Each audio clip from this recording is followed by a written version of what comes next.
The moon rises slowly over the Caribbean tonight, pulling itself free from the edge of the world like something ancient waking from sleep. Its light spills across the water in a path of silver, stretching from the horizon to where you are now, as if offering a road made of reflected stars. The air is warm here, thick with salt and the green smell of distant land, and the sea moves beneath it all like something breathing in, out, in outer rhythm so steady you can feel it in your chest, even from shore. The world you left behind grows distant here, its urgency fading like city lights below the horizon. This is where rest begins, where the weight you've been carrying can finally be set down. This is where our story begins. Not in daylight, not in the noise of harbors and commerce, but in this quiet hour when day surrenders to night and the world grows peaceful enough to hear what the ocean has been trying to say all along. Listen, do you hear it? The creak of wood settling into itself, old timbers speaking their ancient language of give and take, the gentle snap of canvas catching wind, sails filling with breath they'll hold and release in their own time. This is the Esperanza, a ship small enough to love, sturdy enough to trust, preparing to leave the safety of known waters. Her deck is worn smooth by years of footsteps, darkened by salt spray and sun, marked with a particular warmth that comes only from devoted use.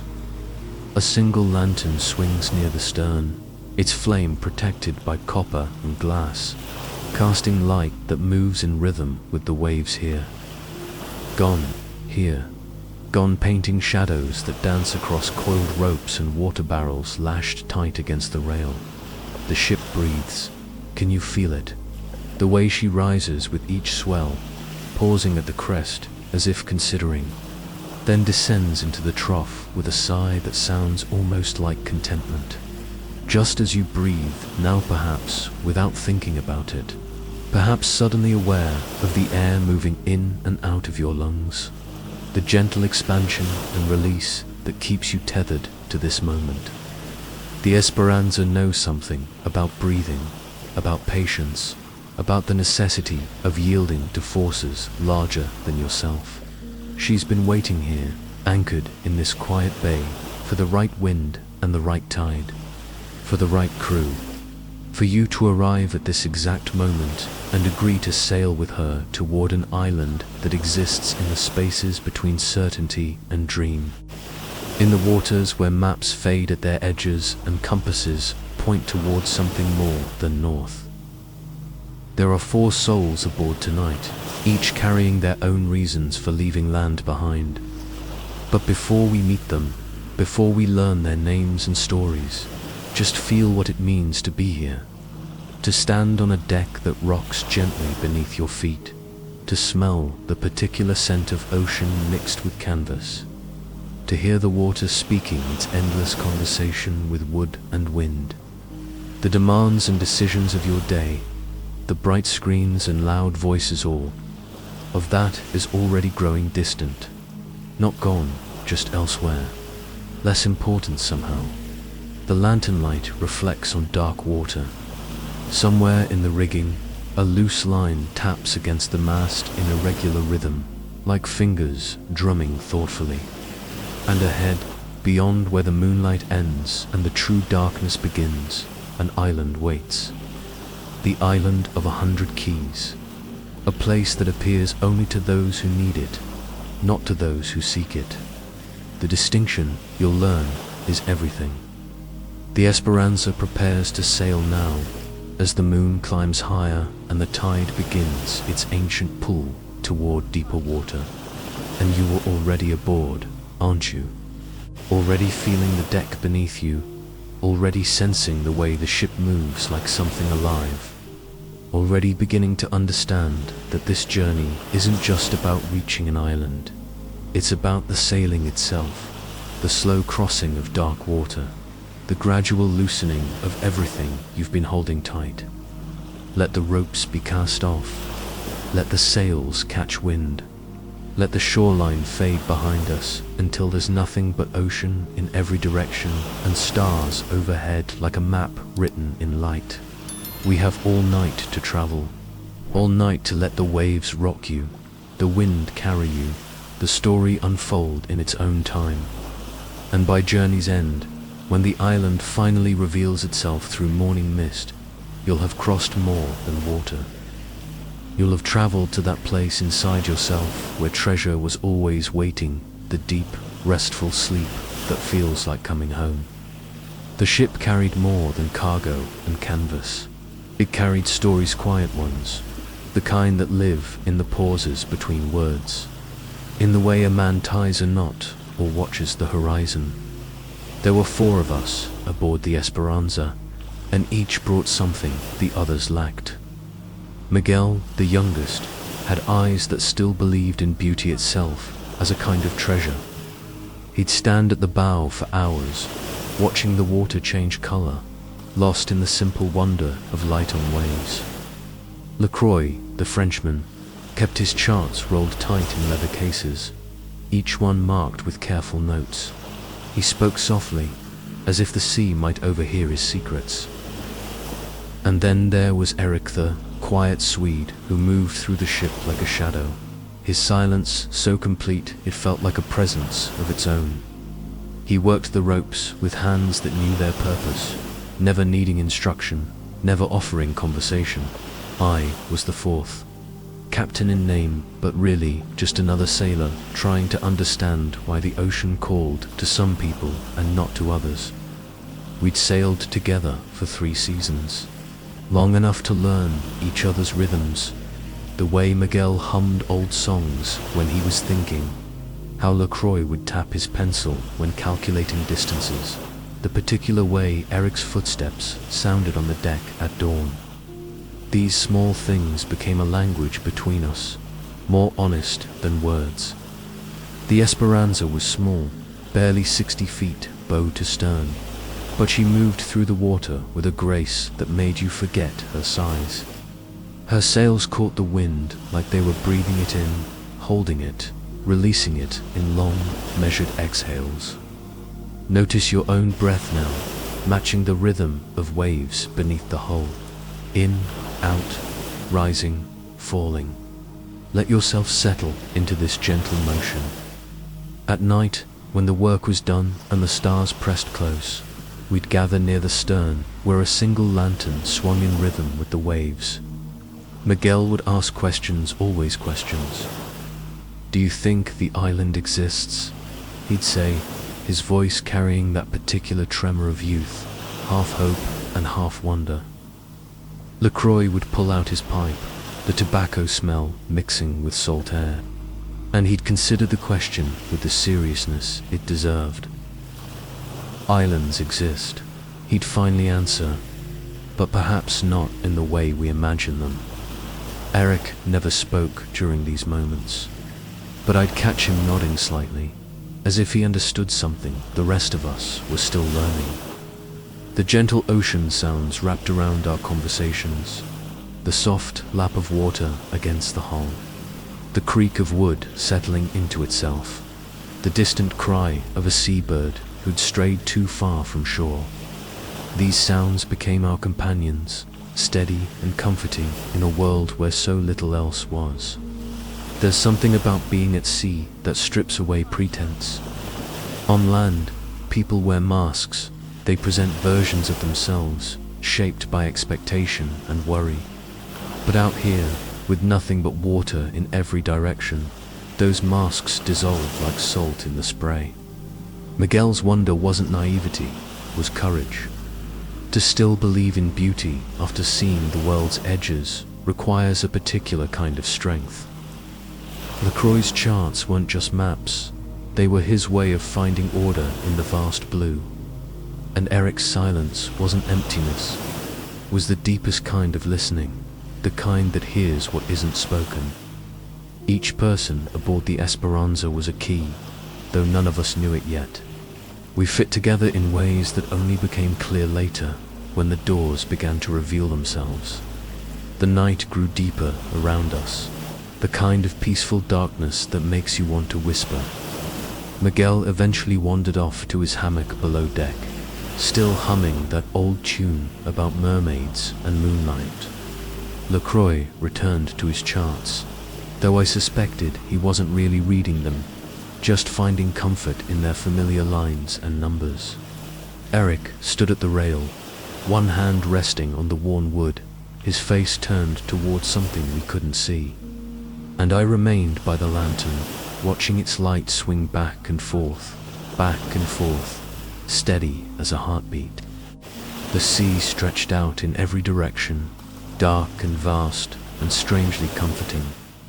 Somewhere ahead, beyond the edge of what we could see, the water held its secrets, and we sailed toward them, for keys searching for a door we didn't yet know existed. The wind changed just after midnight.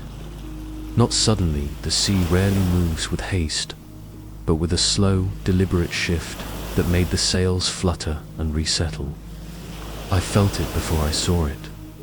The way you feel a conversation pause before someone speaks an important truth. The air grew cooler, carrying a different scent, something that didn't belong to our familiar waters. Miguel noticed it too. He emerged from below deck, barefoot and half awake, drawn by some instinct he couldn't name. "Something's out there," he said quietly, pointing toward the darkness ahead. At first, I saw nothing, just the usual expanse where ocean met sky. But then the moon broke through a gap in the clouds, and there it was.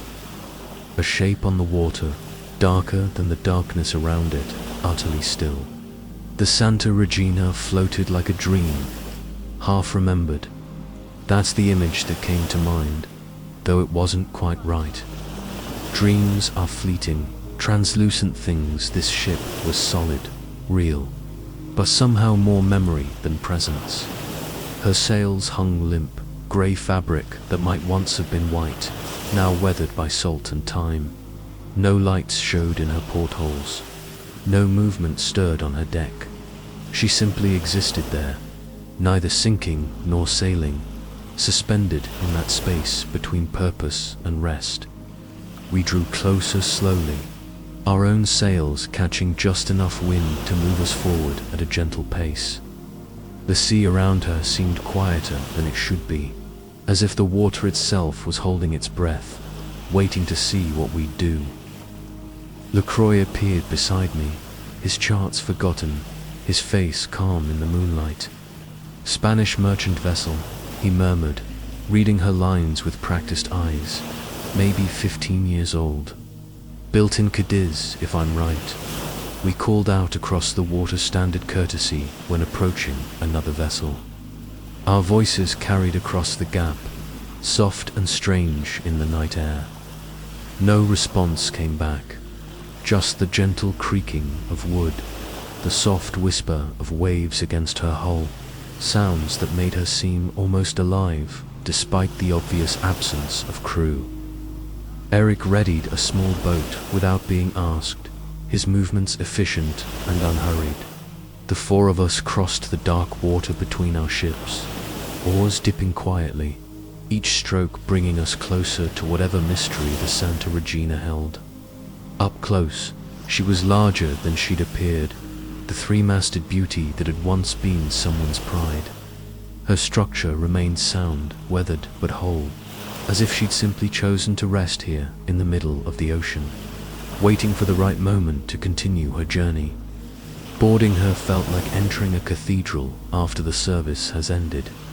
That same sense of space holding memory, of silence that's somehow fuller than noise.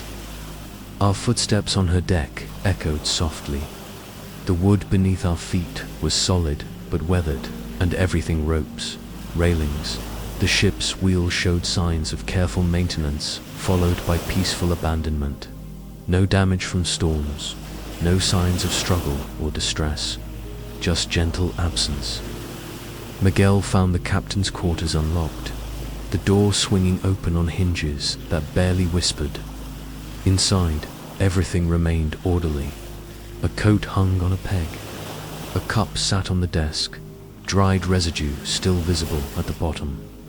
And there, in the center of the desk, illuminated by the lantern Miguel held high, lay a leather-bound journal. Its cover was worn smooth by handling, the edges soft with age. When LaCroix carefully opened it, the pages released a smell of old paper and dried ink, that particular scent that speaks of words meant to last. The handwriting inside was elegant, but eager, the script of someone educated who was writing quickly, pulled forward by something invisible. Dates marked each entry, though they didn't always progress in order. Some entries had strange symbols drawn in the margin stars. Circles, lines that might have been maps, or might have been something else entirely. LaCroix held the journal close to the light, his fingers gentle as he turned the pages. "They were looking for something," he said finally, his voice barely above a whisper. "An island.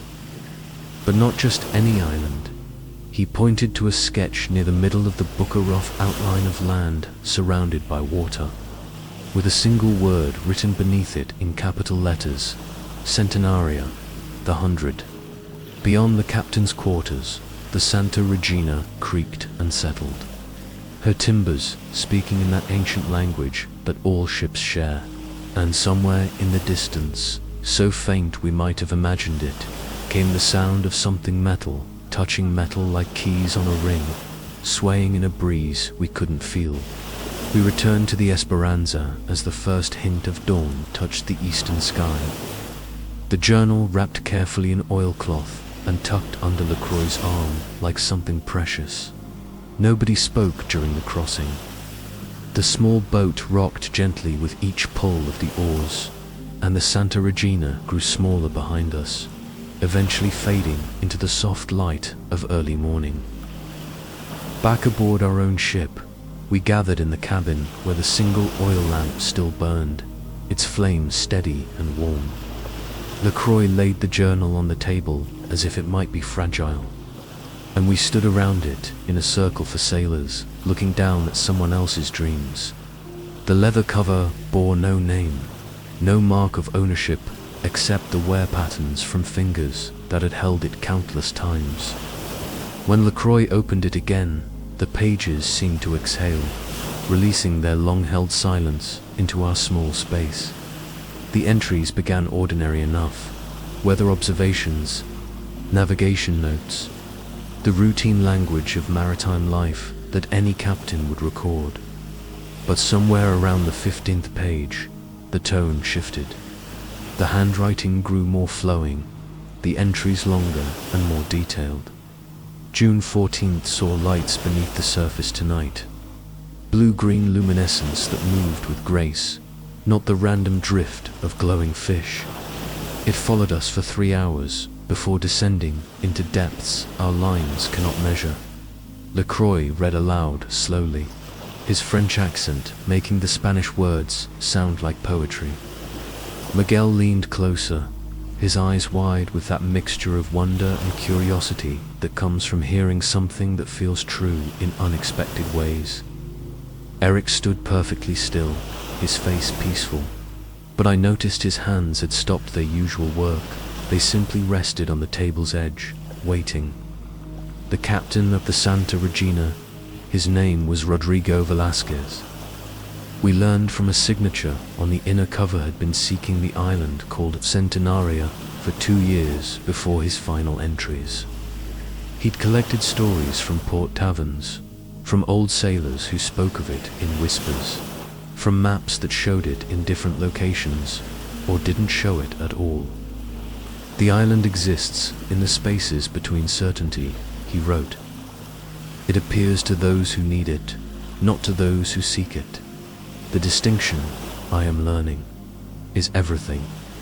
One entry described a night when the stars seemed to rearrange themselves, forming patterns he'd never seen in any astronomical chart.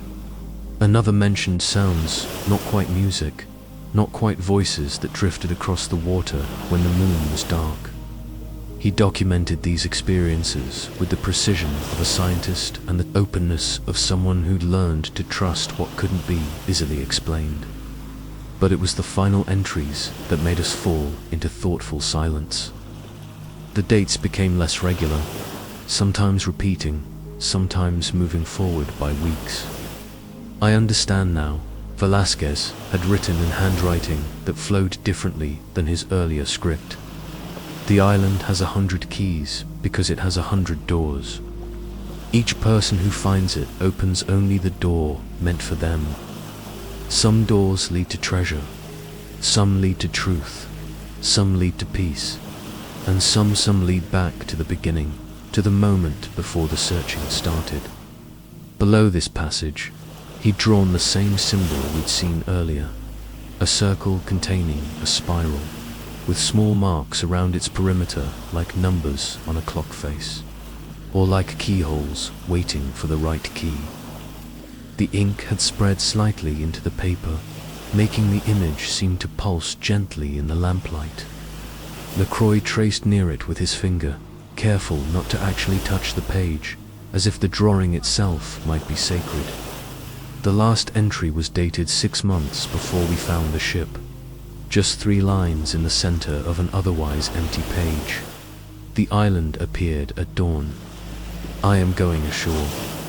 If you find this journal, know that some doors are meant to remain unopened by others. But perhaps yours will be different. Nothing after that.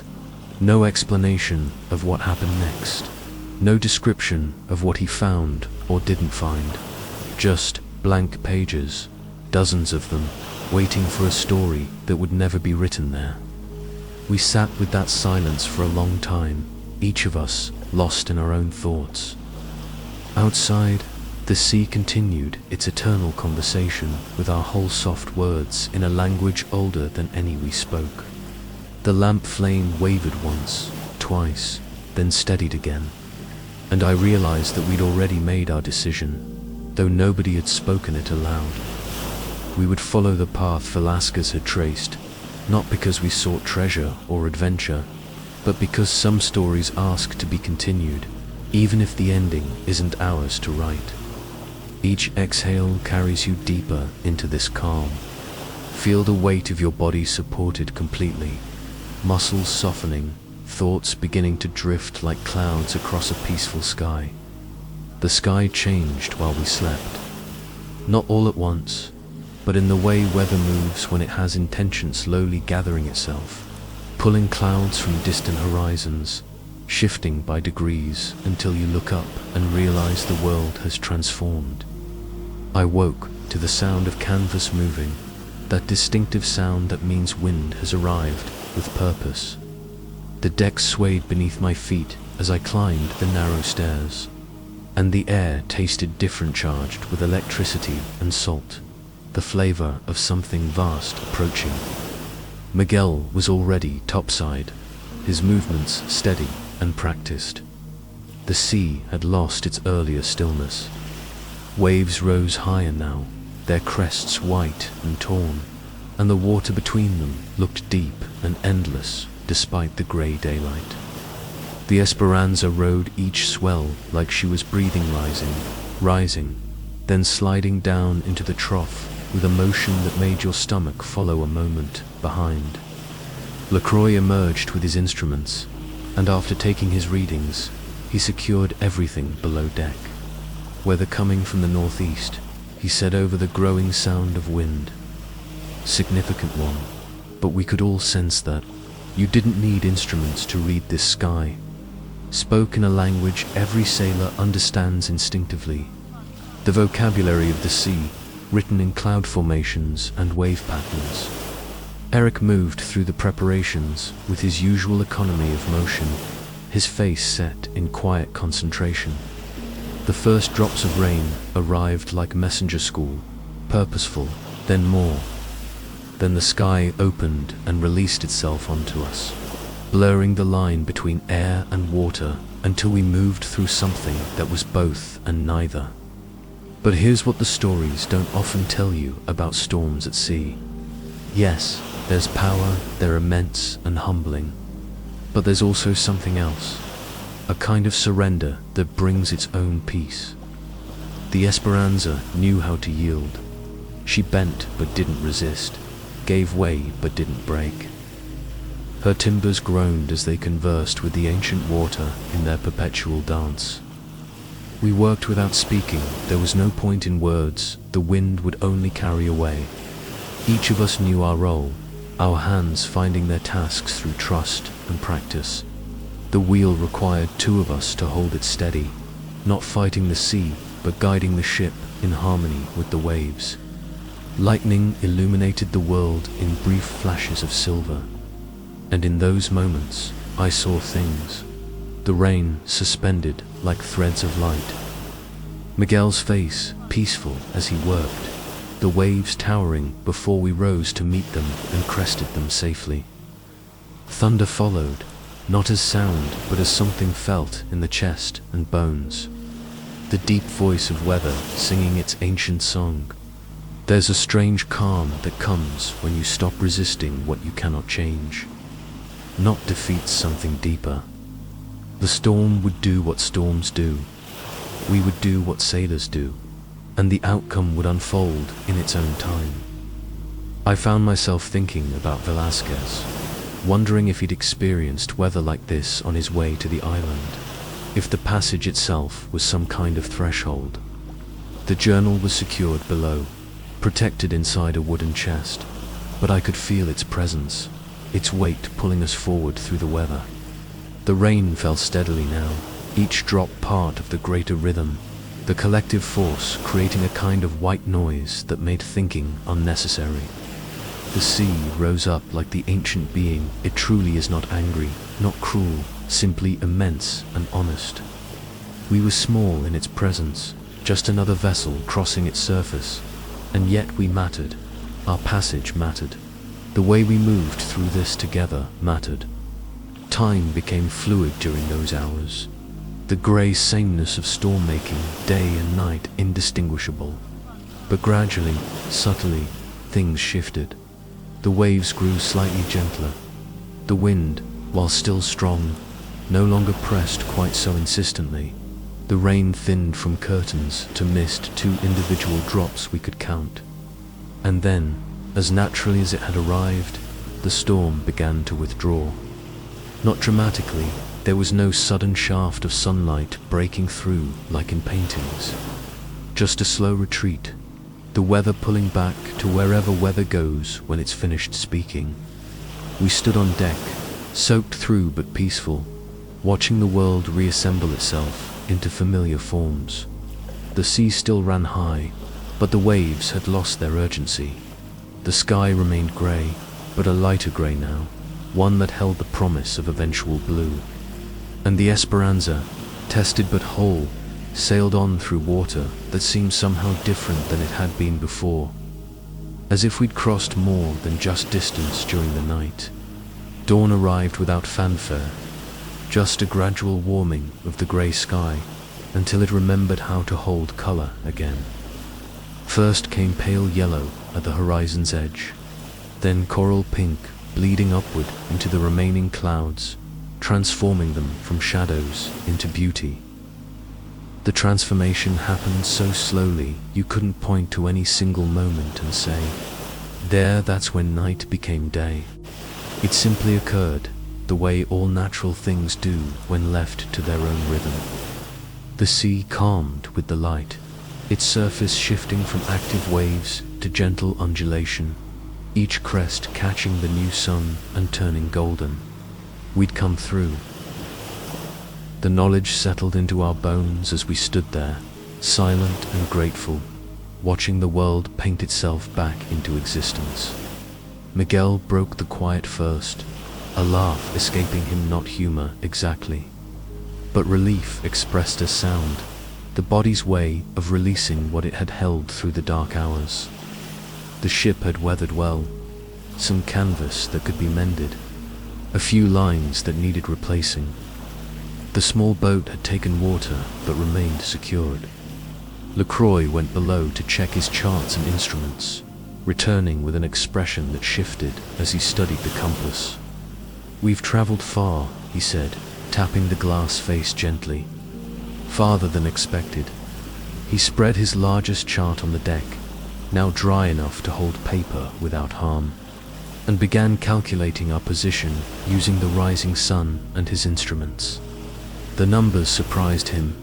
He worked them twice, then a third time, his pencil scratching across paper in that meticulous way he had. Finally, he looked up, his expression caught between wonder and something else. According to this, the passage carried us east. East. The words settled into the air between us, full of meaning. Velasquez's final entries had mentioned the island appearing in the east, beyond the mapped routes, in waters that most sailors avoided because there was nothing there worth finding. Or so everyone believed. Eric checked the compass himself, his long fingers gentle on the brass housing, and nodded confirmation. The needle pointed steadily in a direction that opened new possibilities. Perhaps the passage knew something we didn't, Miguel said quietly, his voice carrying that quality of speaking a thought that felt true. But none of us disagreed. The sea had a way of taking you where you needed to be, not necessarily where you'd planned to go. The distinction mattered. We'd set out, following Velasquez's path, but now it seemed the path was opening before us all. We were being guided by it.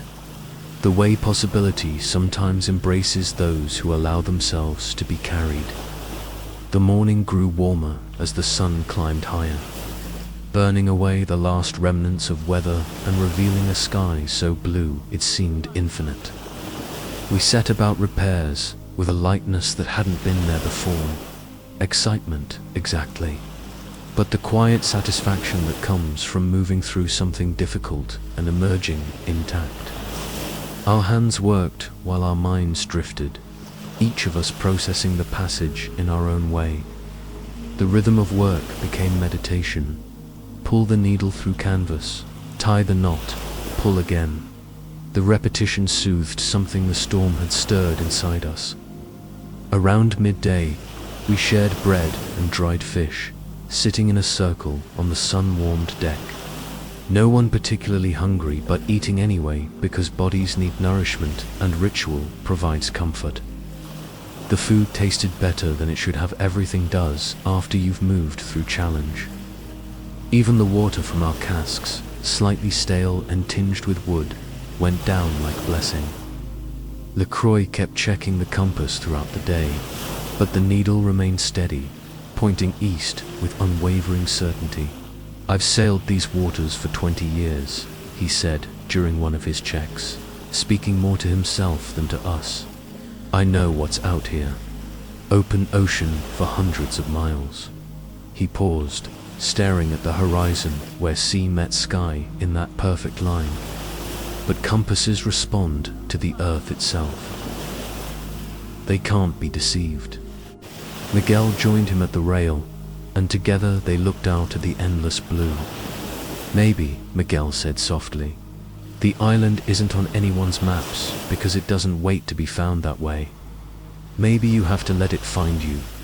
The young sailor's words settled over us like the warm breeze that had begun to blow from the east, gentle, persistent, carrying a scent we couldn't quite identify, but that felt somehow like arrival. Like the smell of land after weeks at sea, even though we'd seen no sign of shore.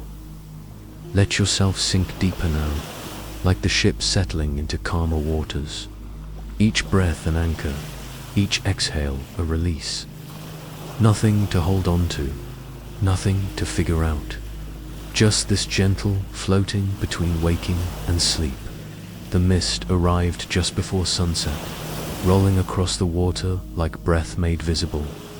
Not thick fog that confuses and conceals, but something lighter, a veil that softened edges without hiding them completely, that made the familiar sea luminous without making it strange.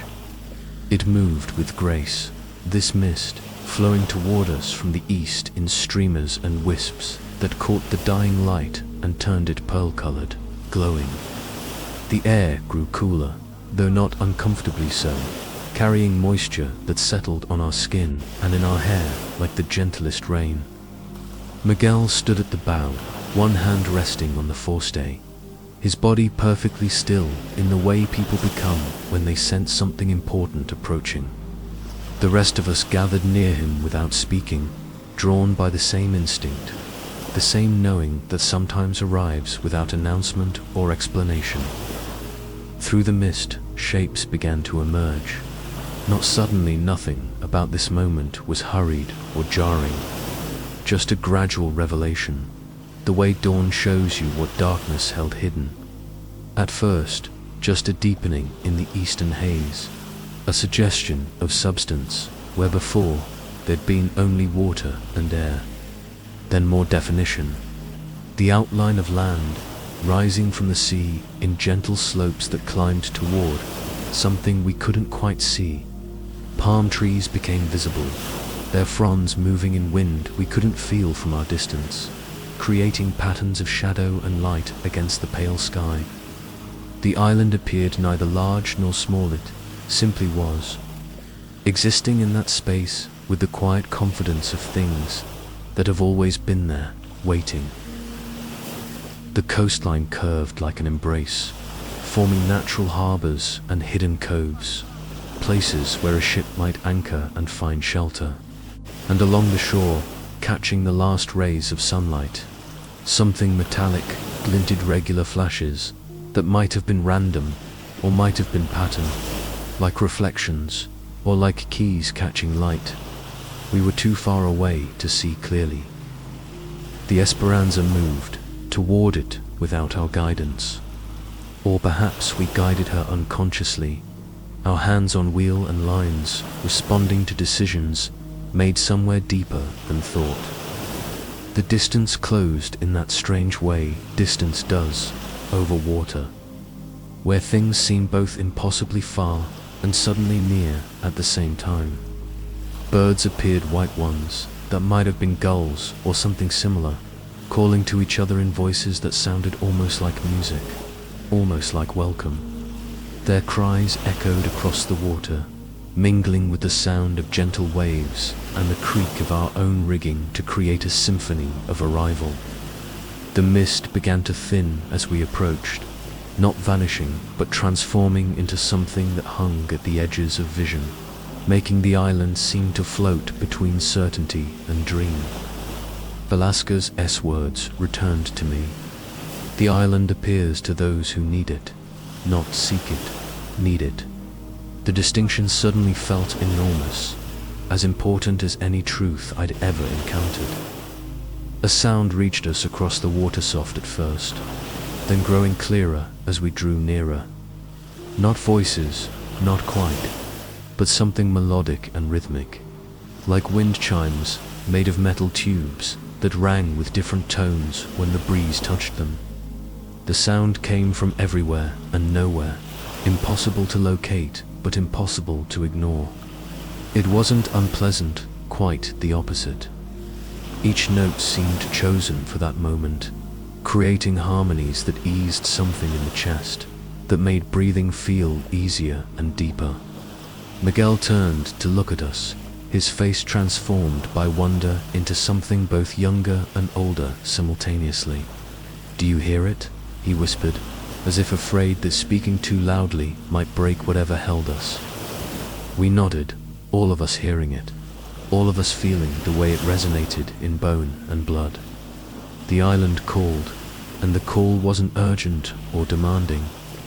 It was simply invitation, the door standing open, the threshold waiting, the possibility of entering or not entering, held in perfect balance. Your own breathing has become so gentle now, hasn't it? Each breath, barely a whisper, each exhale releasing you further into comfort. Let the story carry you, like waves carrying a ship to shore. The sun touched the horizon, painting everything in gold and amber. The island stood silhouetted against that impossible beauty, its trees and shores turned dark and distinct, a solid shadow in a world of light. The melodic sounds continued, steady as heartbeat, patient as tide. We let the Esperanza drift closer, neither rushing nor hesitating, moving at the pace that felt right, the pace of dreams, of memories, of all things that can't be forced. The water beneath our hull changed color, shifting from deep blue to turquoise to something clearer still, revealing sandy bottom and moving shadows that might have been fish or might have been light playing with depth. The temperature of the air shifted again, warmer now, carrying scents of earth and green growing things and something else, something like old pages and older stories, like time itself had a fragrance, and this place held it concentrated. Behind us, the path we'd traveled stretched back toward a world we'd temporarily forgotten. Ahead, the island waited, and between them, we floated in perfect suspension. For sailors on a small ship, standing at the threshold of whatever comes next when you stop seeking and allow yourself to be found. And so the island settles into the evening, holding its 100 keys and 100 doors, each one waiting for the traveler meant to open it. The Esperanza rocks gently at anchor in the calm harbor, her lantern still burning though no one tends it now. The flame knows its work, knows how to keep watch through the quiet hours. The sound of those distant chimes continues, softer now, barely more than a whisper carried on the breeze that moves through palm fronds and across dark water. Miguel, Lacrasse, Eric, and the captain rest somewhere on that shore, each finding their own threshold, their own key, their own door into whatever mystery called them across all those miles of ocean. Their stories aren't finished. The best stories never really are. They simply pause, suspended like ships between waves, waiting for the next tide to carry them forward. But your journey tonight comes to its natural rest here, in this moment between waking and sleep, between the story told and the dreams waiting to unfold. The sea continues its eternal breathing, in and out, in and out. A rhythm you can feel now in your own body, the gentle rise and fall of your chest, the soft weight of your limbs sinking deeper into comfort, the way your thoughts have begun to drift like clouds across a peaceful sky. There's nothing more you need to do tonight. No destination left to reach, no question that demands answering. The island has appeared, just as it always does for those who need it. And whether you find treasure there, or peace, or simply the deep rest that feels like treasure, enough that's a door only you can open, and only when you're ready. Rest now. Let the ocean sounds carry you. Let the gentle rocking of the Esperanza become the rhythm of your own breathing, slowing, settling, releasing. The moon continues its arc across the Caribbean sky, painting silver paths on water that leads everywhere and nowhere. And the stars keep their ancient watch overhead. Everything is taken care of. Everything is safe. You can let go completely now. If you'd like more stories like this, one gentle tales for quiet nights, journeys that ask nothing but offer everything, you'll find them here, waiting like ships in harbor, ready to sail whenever you need them. A new story each week, a place to return when the world feels too loud, when sleep feels too far away, when you need reminding that sometimes the best treasures are the ones that help you rest. Stay with us. Let the stories carry you home. Sleep well, traveler. The island will be here tomorrow, and the next night, and all the nights after. The keys wait patiently. The doors remain open, and the beautiful, endless sea continues its song. The oldest lullaby in the world, the one that's been singing you toward peace since before you knew to listen. Drift, now. Let go. The Esperanza holds you safe. The stars know the way. And somewhere in the distance, beyond sleep and dream, the island of 100 keys keeps its timeless watch, holding space for every weary soul who needs, at last, to rest. Your breathing is so slow now, so peaceful. Each exhale takes you deeper, Nothing to hold on to anymore. Just this gentle floating, this soft surrender into sleep. The waves rock you, the night embraces you, and the island waits in your dreams, ready to show you exactly what you need to find. Sleep now, just sleep. The story is complete, the journey is done, and you are safe, so safe, drifting on calm waters, toward the rest you've been seeking all along. Sleep.